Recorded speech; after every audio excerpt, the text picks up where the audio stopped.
Police line school and কলেজে একাদশ শ্রেণীতে ভর্তিরত সকল স্টুডেন্টকে স্বাগতম। আমি জয়দেব কুমার রায়, প্রভাষক, chemistry, police line school and college, Rangpur. আজকে আমি দ্বিতীয় অধ্যায়, প্রথম পত্রের দ্বিতীয় অধ্যায়ের অর্থাৎ গুণগত রসায়নের কিছু বিষয় নিয়ে আলোচনা করব।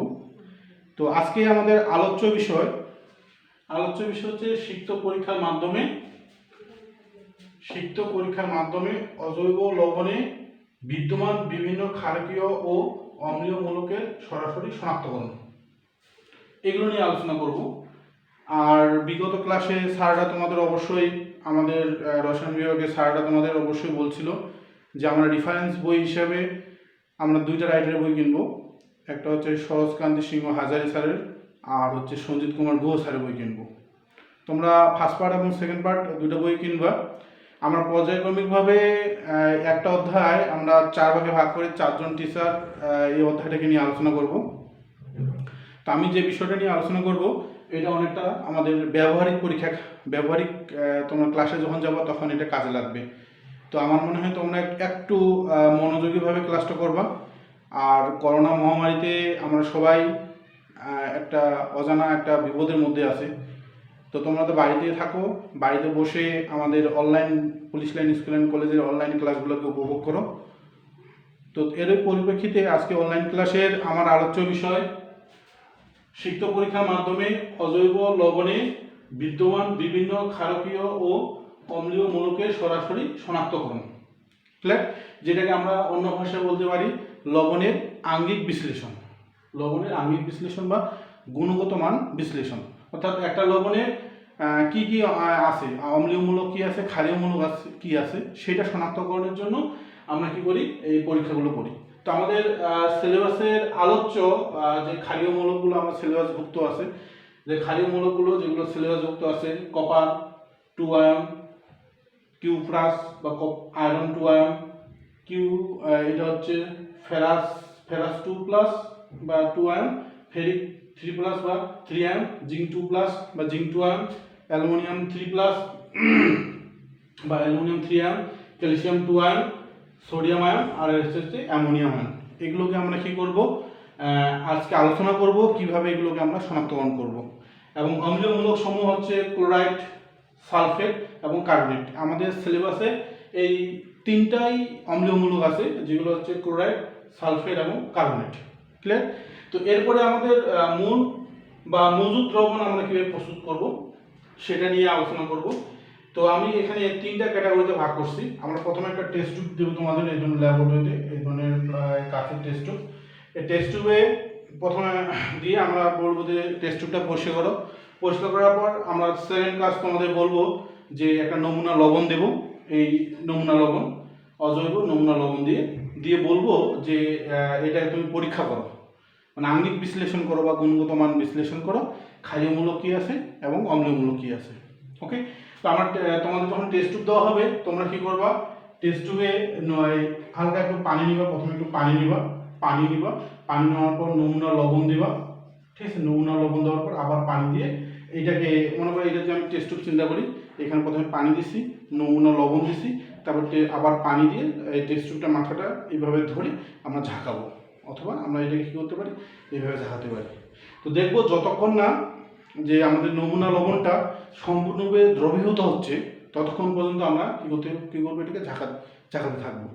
তো আসো, যদি এই অজৈব নমুনা লবণে আমরা 20 থেকে, মানে এই লবণটা আমরা টেস্ট টিউবে নিয়ে 15 থেকে 20 ml পানি যোগ করব। পানি যোগ করে যতক্ষণ না দ্রবীভূত হচ্ছে ততক্ষণ ঝাঁকাবো।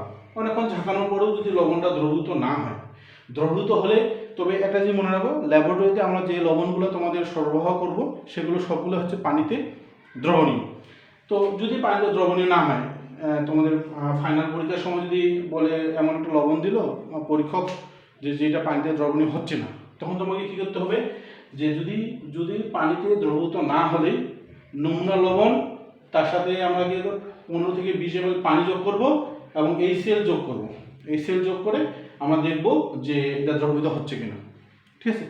যদি দ্রবীভূত হয় তাহলে আমরা এখান থেকে কাজ শেষ। যদি দ্রবীভূত না হয়, বলা হচ্ছে যে লঘু HCl এবং পানিতে দ্রবীভূত না হলে, যদি না হয় তাহলে নমুনা লবণ আবার টেস্ট টিউবে নিয়ে আমরা এখানে রাস অম্ল যোগ করব বা অ্যাকুয়ারেজিয়া, রাস অম্ল বা অ্যাকুয়ারেজিয়া, পানি 15 থেকে 20 ml পানি, তারপরে রাজ অম্ল নিয়ে সেটা অবশ্যই এখানেই রাজ অম্ল যোগ করলে অবশ্যই লবণটা দ্রবীভূত হবে। তো তোমাদের এখানে একটা মজার বিষয়, সেটা হচ্ছে যে রাস অম্ল সংকেত কি, রাস অম্ল, তো বলা হলো রাস অম্ল, তো বলছে 1:3 অনুপাতে কি থাকবে, নাইট্রিক অ্যাসিড এবং 3 অনুপাত HCl, এই মিশ্রণটাকে বলা হচ্ছে রাস অম্ল। ওকে, তো আমরা শেষে যদি পানিতে দ্রবণীয় হয়ে যায় তাহলে এখানে কাজ শেষ। যদি পানিতে দ্রবীভূত না হয় তাহলে আমরা HCl দেব। HCl যদি দ্রবীভূত না হয় তাহলে আমরা পানির মধ্যে রাস অম্ল যোগ করব, যোগ করে তাহলে দেখবো যে এখানে অবশ্যই কি হবে, তোমার লবণটা দ্রবীভূত হবে। তো আমরা এই দ্রবণটাকে বলা হচ্ছে মজুদ দ্রবণ। তাহলে আমরা এখানে একটা টেস্ট টিউবে কি করলাম, এই পর্যন্ত আমরা কি করলাম, এই আলোকে আমরা কি করলাম, মজুদ দ্রবণ তৈরি করলাম বা মূল দ্রবণ তৈরি করে রাখলাম। এরপরে তোমাকে আরেকটা টেস্ট টিউব দেওয়া হবে, যে টেস্ট টিউবের সাহায্যে তুমি কি করবা, এখান থেকে আরেকটা টেস্ট টিউব নিবা, আরেকটা টেস্ট টিউব নিয়ে এখান থেকে 2 থেকে 3 ml দ্রবণ নিবা। এখান থেকে তুমি কি করতেছো, এখান থেকে 2 থেকে 3 ml দ্রবণ ঢেলে নিবা। ঢেলে নেওয়ার পর আমি এক এক করে তোমাদের পরীক্ষাগুলো নিয়ে আলোচনা করব। আমি যদি ক্ষারীয়মূলক মানে হচ্ছে কপার আয়ন যদি শনাক্তকরণ করতে চাই, তাহলে কপার আয়ন শনাক্তকরণ,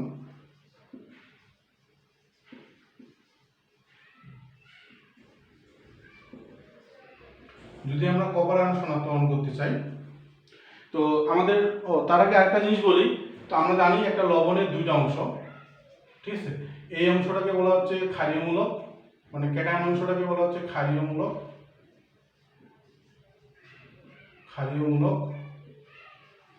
আর এই এনায়ন অংশটাকে বলা হচ্ছে অম্লীয়মূলক। অন্যভাবে বলা যায় এই লবণটা হচ্ছে কিসে কিসে বিক্রিয়া উৎপন্ন, একটা লবণ হচ্ছে অ্যাসিড এবং ক্ষারের বিক্রিয়া উৎপন্ন। তো ক্ষার থেকে আসছে ক্যাটায়নটা, এই জন্য ক্ষারীয়মূলক, অম্ল থেকে আসছে অ্যানায়নটা, এই জন্য এটাকে বলা হচ্ছে অম্লীয়মূলক। তো আজকে আমরা প্রথমে যেটা শিখবো সেটা হচ্ছে ক্ষারীয়মূলক শনাক্তকরণ, স্পেশালি হচ্ছে আমরা কপার 2+। তো আমরা এই ধরনের একটা টেস্ট টিউব নিয়ে এখান থেকে মূল দ্রবণ থেকে 2 থেকে 3 ml দ্রবণ নিয়ে এর মধ্যে 1 নম্বর পরীক্ষা, এর মধ্যে আমি যোগ করব, কি যোগ করব, অ্যামোনিয়াম হাইড্রোক্সাইড, কয়েক ফোঁটা অ্যামোনিয়াম হাইড্রোক্সাইড যোগ করব। তাহলে কপার আমি ধরলাম লবণটা আমার কপার সালফেট, আমি এখানে অ্যামোনিয়াম হাইড্রোক্সাইড যোগ করলাম। তো এই অ্যামোনিয়াম হাইড্রোক্সাইডটা যোগ করলে কি হবে, এখানে উৎপন্ন করবে, এখানে উৎপন্ন হবে তোমার কপার হাইড্রোক্সাইড,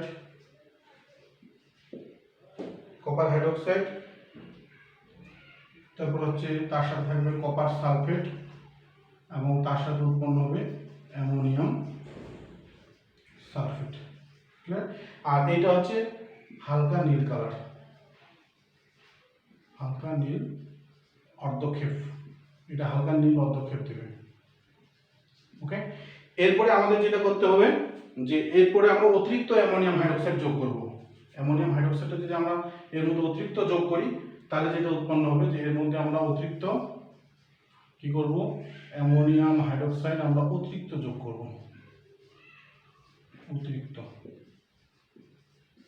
তাহলে যদি আমরা অতিরিক্ত অ্যামোনিয়াম হাইড্রোক্সাইড যোগ করি তাহলে এখান থেকে যেটা উৎপন্ন হবে সেটা হচ্ছে টেট্রাঅ্যামিন, এখান থেকে যেটা উৎপন্ন হবে সেটা হচ্ছে টেট্রাঅ্যামিন কপার সালফেট।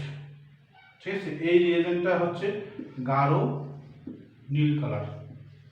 আচ্ছা, টেট্রাঅ্যামিন কপার সালফেট উৎপন্ন হবে, এর একটা বাণিজ্যিক নাম আছে, যে নামটা হচ্ছে সয়েট জার বিকারক, এটা একটা বাণিজ্যিক নাম হচ্ছে সয়েট জার বিকারক। তাহলে আমি এটা বলতেছি টেট্রাঅ্যামিন কপার 2 সালফেট, এটার একটা নাম বলতেছি আমি টেট্রাঅ্যামিন কপার 2 সালফেট। তাহলে আমরা বললাম যে কপারের লবণের দ্রবণে যদি আমি অ্যামোনিয়াম হাইড্রোক্সাইড যোগ করি তাহলে সেখান থেকে হালকা নীল অর্ধক্ষেপ উৎপন্ন হবে।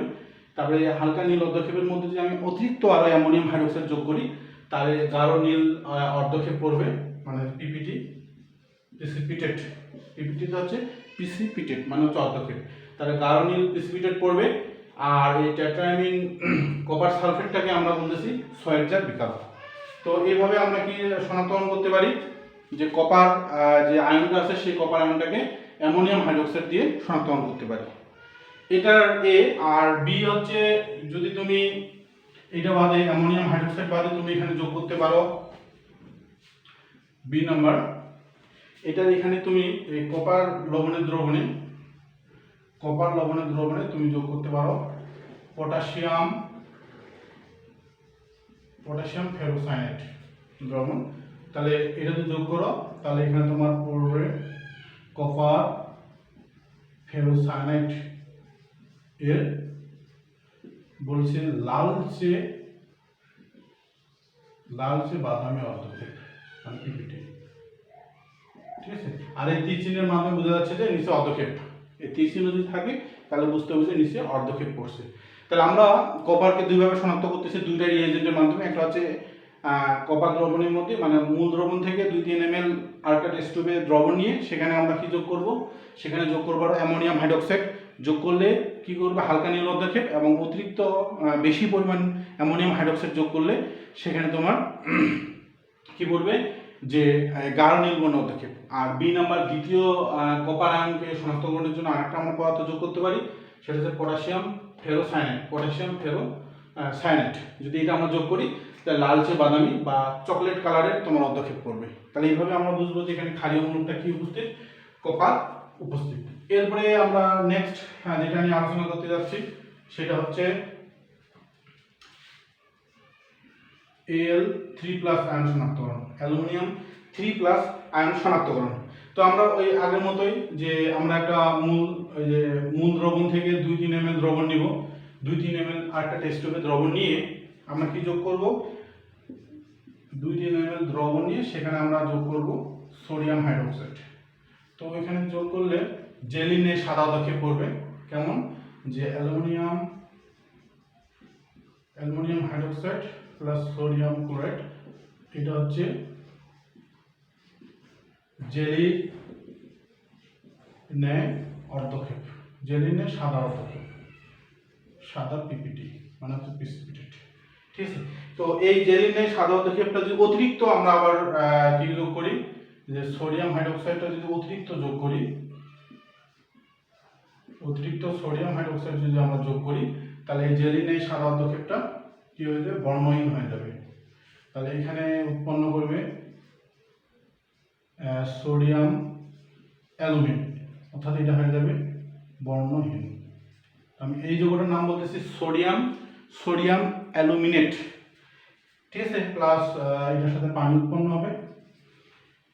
ঠিক আছে, তুমি যদি বর্ণটা পুনরায় নিয়ে আসতে চাও, যে জেলিনের সাদা অর্ধক্ষেপটা যদি পুনরায় নিয়ে আসতে চাও তাহলে এর সাথে আমরা কি যোগ করব, এই সোডিয়াম অ্যালুমিনেট, এবং এই দ্রবণের মধ্যে আমরা পুনরায় অ্যামোনিয়াম হাইড্রোক্সাইড যদি আমরা অ্যামোনিয়াম যদি ক্লোরাইড যোগ করি, সোডিয়াম অ্যালুমিনেট প্লাস পানি প্লাস কি অ্যামোনিয়াম ক্লোরাইড, এর সাথে আমরা যদি পুনরায় যদি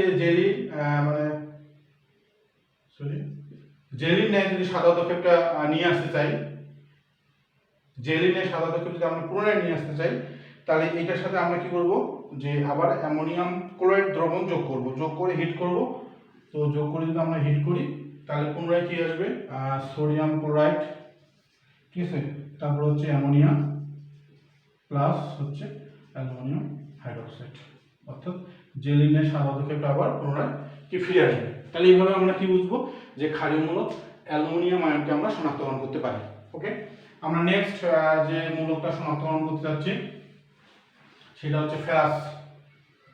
তো আমরা এরপরে যেটা আয়ন শনাক্তকরণ করব Fe2+, অর্থাৎ আয়রন 2+ আয়ন, ক্ষারীয় মূলক শনাক্তকরণ করতেছি।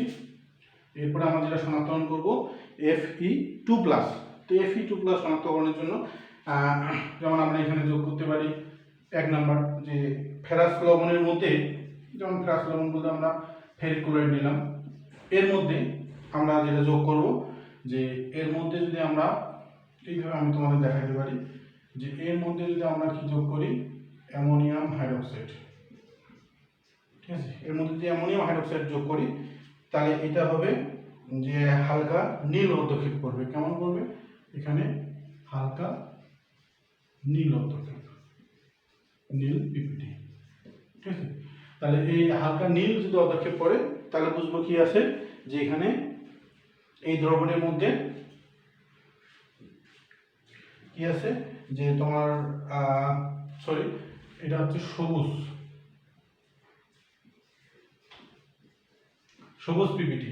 যদি হালকা সবুজ আপনি অর্ধক্ষেপ করে, তাহলে বুঝবো যে কি আছে এখানে Fe2+, অর্থাৎ এটা বিক্রিয়াটা হচ্ছে Cl2 প্লাস অ্যামোনিয়াম হাইড্রোক্সাইড, বিক্রিয়া করে তোমার উৎপন্ন করবে প্লাস হাইড্রোক্সাইড। ঠিক আছে, প্লাস হাইড্রোক্সাইড প্লাস হচ্ছে অ্যামোনিয়াম আয়ন, এটা হচ্ছে অর্ধক্ষেপ দেবে। ওকে, তাহলে যদি এরকম অ্যামোনিয়াম হাইড্রোক্সাইড যোগ করার ফলে অর্ধক্ষেপ দেয়, কি অর্ধক্ষেপ? এটা হচ্ছে সবুজ অর্ধক্ষেপ। সবুজ অর্ধক্ষেপ দিলে বুঝবো যেখানে Fe2+। অথবা তুমি এখানে যেটা করবা, এখানে তুমি যোগ করবা পটাশিয়াম ফেরোসায়ানেট। ওকে, যদি আমি পটাশিয়াম ফেরোসায়ানেট যোগ করি, তাহলে এটা দেবে কি, এইটা দেবে হালকা নীল অর্ধক্ষেপ, হালকা নীল অর্ধক্ষেপ। তাহলে আমাদের বিক্রিয়াটা হচ্ছে যে FeCl2+, ওকে,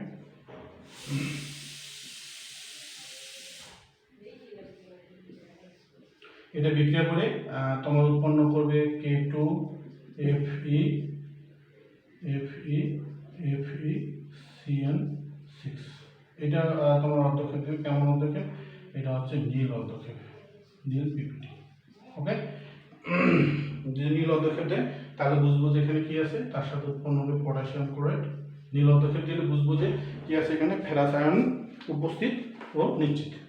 ক্লিয়ার? এখানে আরো পরীক্ষা আছে, আমরা এখানে অ্যামোনিয়াম থায়োসায়ানেট যোগ করতে পারি। অ্যামোনিয়াম থায়োসায়ানেট যদি আমরা যোগ করি, তাহলে এখানে যে ফেরাস ক্লোরাইড আছে বা এখানে আয়রন 2+, সেটা বিক্রিয়া করবে না। তাহলে আমরা কি করতে পারি, অ্যামোনিয়াম থায়োসায়ানেটও যোগ করতে পারি। ওকে, তো এরপর আমরা যেটা পরীক্ষা করতে যাচ্ছি, সেটা হচ্ছে তোমার ফেরিক ক্লোরাইড। আমরা এরপরে যেটা করব, এখানে ফেরিক ক্লোরাইড। তাহলে এখানে মানে ফেরিক ক্লোরাইড বলতে আমি স্যাম্পল নিচ্ছি এখানে ফেরিক ক্লোরাইড। ঠিক আছে, আর আয়নটা হচ্ছে আমাদের কি ফেরিক আয়ন বা আয়রন 3 আয়ন। তো আমরা এখানে যোগ করব, যদি অ্যামোনিয়াম হাইড্রোক্সাইড যোগ করি, তাহলে অ্যামোনিয়াম হাইড্রোক্সাইড যোগ করলে এখানে লালচে বাদামি অন্তক্ষেপ করবে। কেমন অন্তক্ষেপ করবে? এটা বলবে লালচে বাদামি অন্তক্ষেপ। ক্লিয়ার? তাহলে আমাদের লালচে বাদামি অন্তক্ষেপ করবে, এখানে হচ্ছে 3, আর এখানে অন্তক্ষেপটা হচ্ছে এখানে উৎপন্ন হবে অ্যামোনিয়ামগুলো, এটা হচ্ছে লালচে বাদামি অন্তক্ষেপ করবে। যদি লালচে বাদামি অন্তক্ষেপ করে, তাহলে বুঝবো যে এখানে কি আছে, আমাদের এখানে যে আয়নটা, সেটা ক্ষারীয় মূলকটা হচ্ছে ফেরিক আয়ন বা আয়রন 3 আয়ন। ওকে, আমরা যদি এখানে পটাশিয়াম ফেরোসায়ানেট যোগ করি, পটাশিয়াম ফেরোসায়ানেট যোগ করলে এখানে আসবে গাঢ় নীল পিপিটি, মানে গাঢ় নীল অর্ধক্ষেপ। যে গাঢ় নীল অর্ধক্ষেপ পরে, তাহলে বুঝবো যে আমাদের এইখানে গাঢ় নীল পিপিটি, তাহলে বুঝবো যে কি আছে, এখানে আয়রন 3 আয়ন আছে, আয়রন 3 আয়ন। তো এইভাবে আমরা কি নিশ্চিত করতে পারতেছি যে আমাদের দ্রবণের মধ্যে কোন ক্ষারীয় মূলক উপস্থিত। তা আমরা বুঝতেছি, যদি এইটাকে পজিটিভ দেখায়, এই যে পরীক্ষাগুলো কথা বলতেছি, তাহলে বুঝবো যে এখানে কি আছে, যে আয়রন 3+ ক্ষারীয় মূলক আছে। ওকে, নেক্সট আমরা যাব, নেক্সট পরীক্ষা হচ্ছে, এরপরে আমরা জিঙ্ক আয়ন ক্ষারীয় মূলক হিসেবে জিঙ্কটাকে শনাক্তকরণ করতে যাচ্ছি। তো কি আয়ন? Zn2+। তো Zn2+, ঠিক আছে, এটাকে আমরা শনাক্তকরণ করব। এই শনাক্তকরণের জন্য এখানে আমরা আগের ন্যায় এখানে আমরা এইভাবে ভাগ করি যে এখানে আমরা প্রথমে যোগ করব সোডিয়াম হাইড্রোক্সাইড, তাহলে জিঙ্ক হাইড্রোক্সাইডের কি পদক্ষেপ করবে, সাদা পদক্ষেপ করবে। আর যে এই সাদা পদক্ষেপটা ঠিক আছে অতিরিক্ত যদি আমরা এখানে যোগ করি, এখানে সোডিয়াম হাইড্রোক্সাইডটা যদি অতিরিক্ত যোগ করি তাহলে সেটা কি হয়ে যাবে, এটা বর্ণহীন হয়ে যাবে, অর্থাৎ উৎপন্ন করবে সোডিয়াম জিঙ্কেট। ক্লিয়ার? তাহলে এটা কি হয়ে যাবে, তখন বর্ণহীন হয়ে যাবে। ওকে, তাহলে আমরা বলতেছি যে জিঙ্কের মধ্যে সোডিয়াম হাইড্রোক্সাইড দ্রবণ দেব, দিয়ে দেবো সাদা পদক্ষেপ। যদি আমরা অতিরিক্ত সোডিয়াম হাইড্রোক্সাইড যোগ করি তাহলে বর্ণহীন সোডিয়াম জিঙ্কেট উৎপন্ন করবে। ঠিক আছে, এরপরে এখানে তুমি যদি কি দাও, হাইড্রোজেন সালফাইড গ্যাস চালনা করো, তাহলে এখানে দেখবা যে জিঙ্ক সালফাইডে কি হচ্ছে, পুনরায় সাদা পদক্ষেপ রিকভার হচ্ছে, সাদা পিপিটি। ক্লিয়ার? তাহলে বুঝবো যে কি আছে এখানে, আমাদের এই লবণটার মধ্যে কি আছে, জিঙ্ক 2+ আয়ন উপস্থিত এবং নিশ্চিত। এরপরে আরেকটা পরীক্ষা আছে, আমরা এর মধ্যে আমরা দিতে পারি পটাশিয়াম ফেরোসায়ানেট। যদি এটা দেই তাহলে এটা দিলে আমাদের উৎপন্ন হবে Zn2। ওকে, এটা সাদা পদক্ষেপ দেবে। কেমন পদক্ষেপ দেবে, এটা সাদা পিপিটি।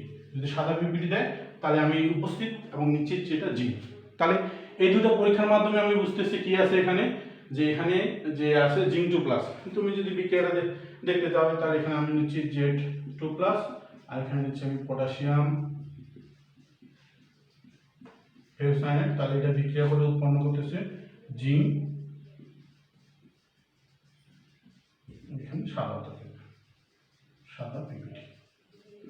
ওকে, তাহলে এইভাবে আমরা শনাক্তকরণ করতে পারতেছি যে লবণটার এখানে কোন ক্ষারীয় মূলক আছে। ঠিক আছে, তো আমরা এরপর জিঙ্ক শনাক্তকরণ করলাম। এরপরে আমি যেটা শনাক্তকরণ করতে চাচ্ছি সেটা হচ্ছে সোডিয়াম প্লাস। তো সোডিয়াম আয়ন শনাক্তকরণের জন্য এখানে আমরা যে দ্রবণটা ব্যবহার করব সেটা হচ্ছে পটাশিয়াম পাইরোঅ্যান্টিমোনেট। এটা হচ্ছে পটাশিয়াম পাইরো অ্যান্টিমোনেট। ঠিক আছে, এটা আমরা যোগ করব সোডিয়াম লবণের মধ্যে, যোগ করে এটাকে আমরা একটু হিট করব। তাহলে হিট করলে আমাদের এখানে উৎপন্ন হবে পটাশিয়ামের জায়গায় সোডিয়াম পাইরো অ্যান্টিমোনেট প্লাস এটা। তাহলে যদি এটা সাদা পদক্ষেপ দেয়, এটা সাদা পিপিটি, তাহলে সাদা পিপিটি দিলে বুঝবো যে কি আছে এখানে আমাদের সোডিয়াম আয়ন উপস্থিত এবং নিশ্চিত। ওকে, তো আমরা এই পরীক্ষার মাধ্যমে কি শনাক্তকরণ করতেছি, সোডিয়াম আয়ন। ওকে, তো এখন নেক্সট যেটা আমি নিয়ে আলোচনা করতে যাচ্ছি এটা হলো সোডিয়াম আয়ন শনাক্তকরণ। এখন আমরা যেটা আলোচনা করব সেটা হচ্ছে অ্যামোনিয়াম আয়ন শনাক্তকরণ। ওকে, অ্যামোনিয়াম আয়ন শনাক্তকরণ। তো এইটা জানার আগে অ্যামোনিয়াম আয়ন শনাক্তকরণে আমরা বিশেষ করে একটা দ্রবণ ব্যবহার করি, সেটা হচ্ছে নেসলার দ্রবণ। বুঝতে পারছি? তো এই নেসলার দ্রবণটা কি বলছে, ক্ষারীয়। ঠিক আছে, ব্র্যাকেটে এইভাবে দিচ্ছে যে পটাশিয়াম হাইড্রোক্সাইড বা সোডিয়াম হাইড্রোক্সাইড। ক্লিয়ার? যে ক্ষারীয়, তো ক্ষারীয় পটাশিয়াম টেট্রাআয়োডো মার্কিউরেট। ক্ষারীয় পটাশিয়াম টেট্রাআয়োডো, ক্ষারীয় potassium tetraiodo মার্কিউরেট।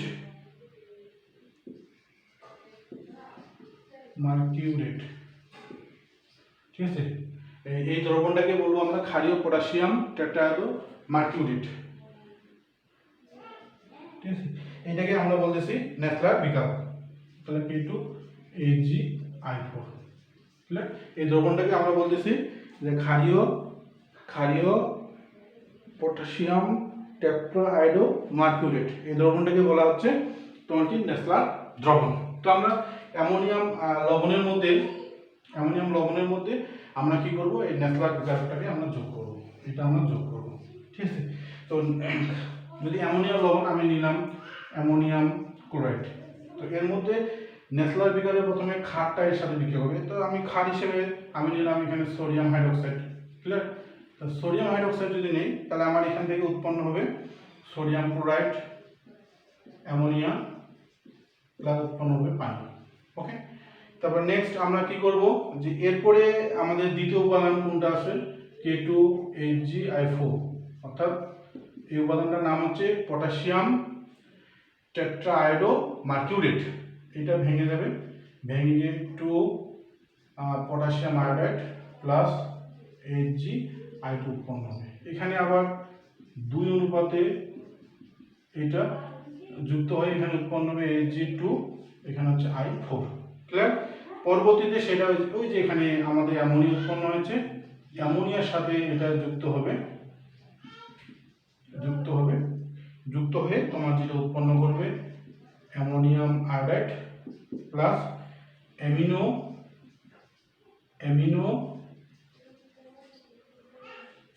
Amino mercuric iodide. এটা হচ্ছে অ্যামিনো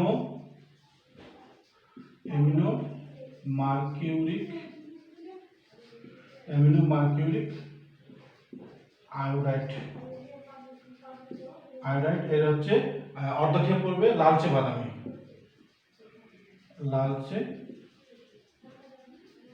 অর্ধক্ষেপ। ক্লিয়ার, তো আমরা এইভাবে আমরা বুঝবো যে কোনো একটা পজিটিভ রেজাল্ট দেবে, যে রেজাল্টে আমরা বুঝবো যদি অ্যামোনিয়ার এইটার জন্য যদি পজিটিভ হয় দ্রবণ নেব, যে আমরা বারবার বলতেছি আমরা মূল দ্রবণ তৈরি করছি, সেখান থেকে আরেকটা টেস্ট টিউবে 2-3 ml করে দ্রবণ নিয়ে পর্যায়ক্রমিক ক্ষারীয় মূলকের জন্য সিক্ত পরীক্ষার ক্ষারীয় মূলকগুলো করার জন্য আমরা এইভাবে পর্যায়ক্রমিকভাবে কাজগুলো করতেছি। ঠিক আছে, তো যে কোনো একটা আমরা ক্ষারীয় মূলক পাবো, তো ক্ষারীয় মূলক যদি আমরা পেয়ে যাই এরপরে আমরা কি করব, অম্লীয় মূলক। তো আমরা বলছি যে আমাদের সিলেবাস ভিত্তিক অম্লীয় মূলক 3টা অম্লীয় মূলক থাকতে পারে, একটা হচ্ছে ক্লোরাইড, একটা সালফেট, আর একটা কি বললাম, আরেকটা হচ্ছে কার্বনেট। এই 3টা অম্লীয় মূলক থাকতে পারে। ক্লিয়ার, তাহলে আমি বললাম তাহলে এখন অম্লীয় মূলক শনাক্তকরণ। তাহলে আমি প্রথমে আসবো ক্লোরাইড। তো ক্লোরাইড লবণকে শনাক্তকরণের জন্য আগের মতোই যে আমরা মূল দ্রবণ থেকে অন্য একটা টেস্ট টিউবে 2 থেকে 3 ml নেব। মূল দ্রবণ থেকে কি করব, 2 থেকে 3 ml অন্য একটা টেস্ট টিউবে নিয়ে সেখানে আমরা কি করব, প্রথমে এখানে আমরা যোগ করব এইটা আয়ন শনাক্তকরণের জন্য আমরা এখানে সিলভার নাইট্রেট দ্রবণ যোগ করব। যোগ করলে কি হবে, সিলভার ক্লোরাইডের দধির ন্যায় সাদা হয়ে দধির ন্যায় পিপিটি। যদি দধির ন্যায় পিপিটি দেয় এবং তার সাথে এখানে হচ্ছে নাইট্রেট, যেটা হচ্ছে নাইট্রিক অ্যাসিডে অদ্রবণীয়, অর্থাৎ AgCl এটা কি করবে, কক্ষ তাপমাত্রায় নাইট্রিক অ্যাসিডে অদ্রবণীয়, মানে বিক্রিয়া করবে না। কিন্তু আমরা যদি কি যোগ করি, এখানে অ্যামোনিয়াম কি যোগ করি, অ্যামোনিয়াম হাইড্রোক্সাইড, তাহলে উৎপন্ন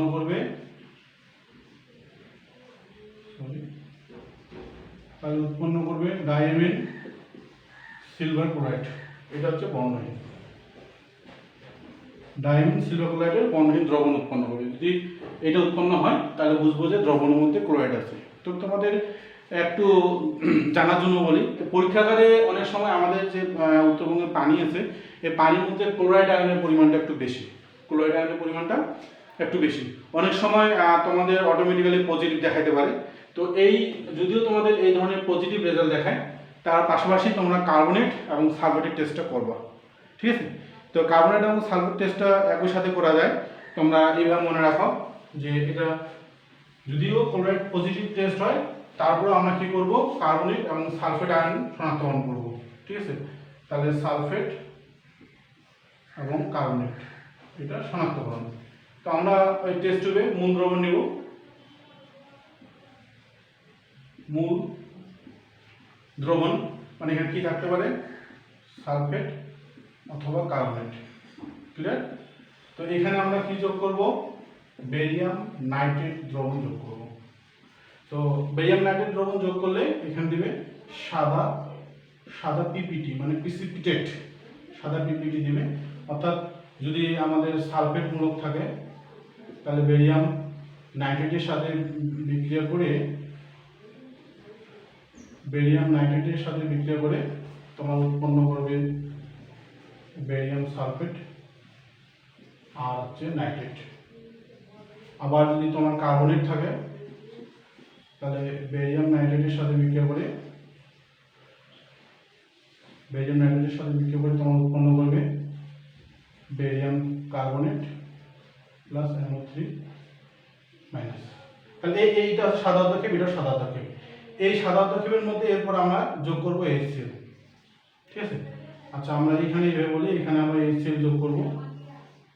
যদি অদ্রবণীয় হয়, সাদা অর্ধক্ষেপটা অদ্রবণীয় হয় তাহলে বুঝবো যে কি আছে, এখানে সালফেট আছে। ক্লিয়ার?